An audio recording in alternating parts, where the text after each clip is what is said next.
दोस्तों स्वागत है आपका अपने YouTube channel Rama English academy पर। दोस्तों आज हम आपको एक कंप्यूटर के महत्वपूर्ण एग्ज़ाम CPCT के बारे में बताने जा रहे हैं। CPCT का full form computer proficiency certification test होता है।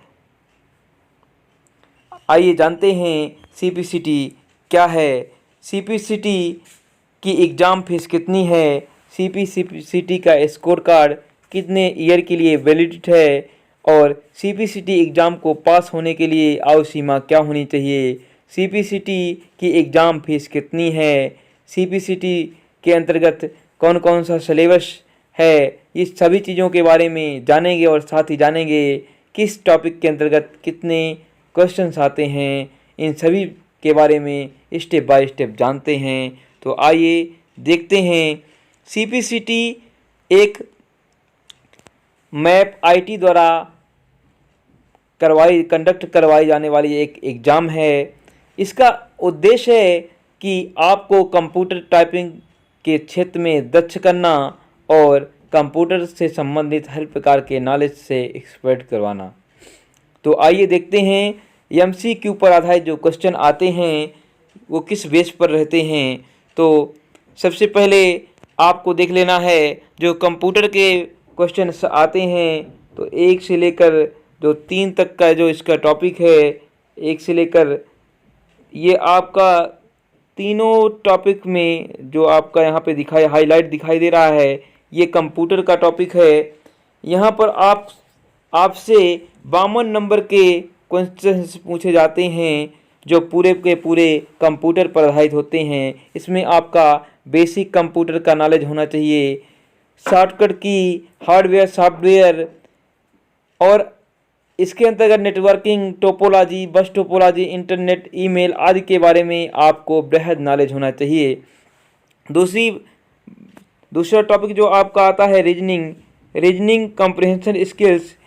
इसमें आपके लगभग 6 क्वेश्चंस पूछे जाते हैं। और इसके बाद आपका आता है मैथ के टॉपिक से भी आपके लगभग 6 क्वेश्चंस पूछे जाते हैं। और जनरल अवेयरनेस से आपके 6 क्वेश्चंस पूछे जाते हैं। यानी ये आपके 6-6-18 और ये जो यहाँ से ITs के यानी फुल फॉर्म वगैरह, यहाँ से आपके जनरल करंट अफेयर से भी कुछ क्वेश्चन पूछे जाते हैं जो 5 मार्क्स के रहते हैं। इस तरह से आपके टोटल 75 आपका जो पूर्णांक रहता है, टोटल 75 मार्क्स का रहता है। और इसके अंतर्गत आप जो एग्ज़ाम देते हैं इसमें आप सबसे बड़ी बात होती है कि टाइपिंग टेस्ट, यानी टाइपिंग टेस्ट के लिए आपको इंग्लिश का नॉलेज होना चाहिए और साथ ही हिंदी टाइपिंग के लिए आपको 2 तरह की टाइपिंग स्किल की आवश्यकता होती है। उसमें से आप आवश्यकता अनुसार चूज कर लेते हैं। फर्स्ट नंबर में रेमिंगटन गेल यानी कीबोर्ड लेआउट और दूसरे नंबर पे है इनस्क्रिप्ट कीबोर्ड लेआउट। इसमें सबसे बेहतर होता है आपका रेमिंगटन गेल जो आपके कृतिदेव पर आधारित होता है। ये जो आपको हाईलाइट किया जा रहा है ये आपके लिए सबसे बेस्ट होता है। अब आगे देखते हैं CPCT इतनी महत्वपूर्ण एग्जामिनेशन है तो आखिर इसका रजिस्ट्रेशन कैसे होता है, इसकी टेस्ट की फ़ीस कितनी है, इन सभी चीज़ों के बारे में डिटेल से जानते हैं। तो CPCT की वजह से जो रजिस्ट्रेशन की जो फ़ीस है ये आपकी 660 रुपये है। कुछ प्रोसेसिंग चार्ज वगैरह और ऑनलाइन फॉर्म भरने वाले आपको लगभग 720 रुपये तक ले लेते हैं। इसके बाद देखते हैं आपका जो ऑनलाइन का जो CPCT एग्ज़ाम को जो पेमेंट करने के जो आपको प्रोसेस है, ऑनलाइन भी आप कर सकते हैं और आप चाहें ऑनलाइन भी कर सकते हैं और आप चाहे तो कैश पेमेंट भी कर सकते हैं। फीस, अगर आपकी फ़ीस पेड हो जाती है तो वो वापस नहीं होती है, इसलिए आप सोच समझकर फॉर्म को अप्लाई करें, कोई भी त्रुटि ना होने पाए। अब देखते हैं कि सीपीसीटी में बैठने के लिए आपके पास क्या क्या एलिजिबिलिटी होना चाहिए। तो सीपीसीटी में बैठने के लिए आपको हायर सेकेंडरी पास होना चाहिए या 10 के बाद आपका पॉलिटेक्निक का डिप्लोमा कंप्लीट होना चाहिए। दूसरी एलिजिबिलिटी है कैंडिडेट रजिस्ट्रेशन के टाइम पर 18 साल पूरा होना चाहिए। और सीपीसीटी स्कोर कार्ड की जो वैलिडिटी है, पहले ये 3 साल की रहती थी, अब इसको बढ़ाकर 7 साल कर दिया गया है। अब देखते हैं सीपीसीटी जो एग्ज़ाम है उसको पास करने के लिए आपको न्यूनतम कितने मार्क्स चाहिए और आपका जो सेंटर है कहाँ पे आपको दिया जाएगा। आपको 3 सेंटर चूज करने के ऑप्शन मिलते हैं, उसमें आपको फर्स्ट सेकंड थर्ड जो भी सेंटर आपको चूज करना हो इनमें से कोई भी सेंटर को आप चूज कर सकते हैं। ये 7 सेंटर आपको दिए गए हैं। अपने नियर सेंटर को, जिसको आप ज़्यादा प्राथमिकता देना चाहते हैं, उसको पहले चूज करें। फिर उसके बाद सेकंड में जो कम प्राथमिकता देना चाहते हैं, थर्ड में जो बिल्कुल प्राथमिकता लास्ट में देना चाहते हैं, उसको आप यहाँ पे टिक कर लेंगे।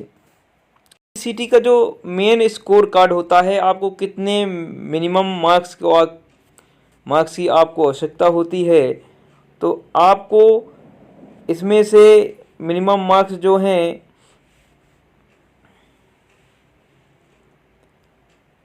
ये जो एमसीक्यू है, जो आपका 75 नंबर का जो एग्ज़ाम होता है उसमें से आपको 38 मार्क्स चाहिए। और इंग्लिश टाइपिंग में आपको 30 वर्ड प्रति मिनट स्पीड होना चाहिए और हिंदी टाइपिंग में आपको 20 वर्ड प्रति मिनट स्पीड होना चाहिए। अगर आप इस एग्ज़ाम में पास हो जाते हैं, अगर आपकी स्पीड 30 से 40 शब्द प्रति मिनट है, तो आपको 50% मार्क्स दिया जाएगा। अगर आपकी 40 से 50 के बीच में है, 40 से 50 में, तो 60% मार्क्स आपको दिया जाएगा। अगर आपकी 51 से 60 के बीच में है, 70% मार्क्स। अगर आपकी 61 से 70 के बीच स्पीड है तो 80% मार्क। अगर आपकी स्पीड 71 से 80 के बीच है तो आपकी स्पीड 90 दी जाएगी। अगर आप इसको क्रॉस कर जाते हैं 80 के ऊपर तो आपकी फुल स्पीड 100 मानी जाएगी।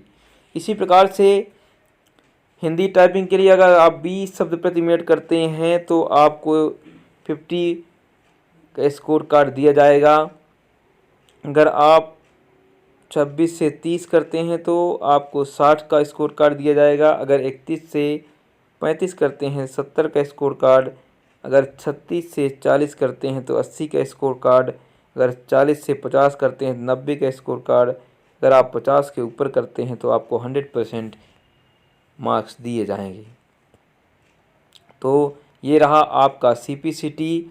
अब इसमें से आप किस एग्ज़ाम में पास हैं। किसी भी एग्ज़ाम में बैठने के लिए आपको कंप्यूटर प्रोफिशिएंसी जो एमसीक्यू है उसको पास होने के साथ साथ किसी एक एग्ज़ाम में आपको पास होना ज़रूरी है। मान लीजिए आप हिंदी के एग्ज़ाम में बैठ रहे हैं तो आपको हिंदी पास होना चाहिए। अगर आप इंग्लिश में बैठ रहे हैं तो आपको इंग्लिश पास होना चाहिए। दोस्तों, यह वीडियो आपको कैसा लगा? अगर आप सीपीसीटी के बारे में और बृहद जानकारी चाहते हैं, आपको सीपीसीटी के बारे में बिल्कुल भी पता नहीं है, आप सीपीसीटी के बारे में मॉक टेस्ट कैसे देते हैं, इन सभी चीज़ों को आपको जानकारी चाहिए, तो ऑनलाइन एग्ज़ाम इसका कैसे देते हैं, इन सभी चीज़ों की जानकारी चाहिए, तो आप हमारे चैनल को सब्सक्राइब करें और अपने दोस्तों को बताएं, शेयर करें और कमेंट ज़रूर करें।